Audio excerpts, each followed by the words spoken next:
మరి యూపీఐ వినియోగం అన్నటువంటిది పెరగటానికి ఉన్నటువంటి మేజర్ రీజన్స్ ఏంటి అంటే, ఒకటి పట్టణీకరణ అన్నటువంటిది మేజర్గా చెప్పాలి. సో బలమైనటువంటి పట్టణ కేంద్రాలు అన్నటువంటివి ఉండటం, ఆర్థిక కేంద్రాలు ఫినాన్షియల్ పాయింట్స్ అన్నటువంటివి ఎక్కువ లొకేషన్స్ అన్నటువంటివి ఉండటం కావచ్చు, అట్లానే ఎక్కువ వలసలు ఉండటం వల్ల కూడా. అంటే ఏంటి, ఈ యొక్క పల్లెల నుంచి పట్టణాలకు ఎక్కువ వలస పెరిగే కొద్దీ ఇక్కడ క్యాష్లెస్ పేమెంట్స్ అన్నటువంటివి ఈజీగా ట్రాన్సాక్షన్స్ చేయడానికి ఎక్కువ మంది ఉపయోగిస్తూ ఉన్నారు.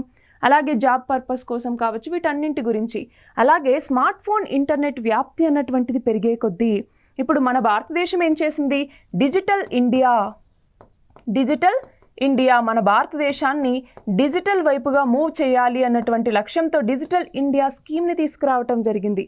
సో దీన్ని ప్రమోట్ చేయడంలో భాగంగా స్మార్ట్గా క్యాష్లెస్ ట్రాన్స్ఫర్ చేయాలి అన్నట్టుగా వివిధ రకాల ఇనిషియేటివ్స్ కావచ్చు, అలాగే సర్టిఫికెట్స్ కోసం డిజీ లాకర్ అన్నటువంటిది కావచ్చు, ఇలాంటి చాలా ఇనిషియేటివ్స్ తీసుకొచ్చారా.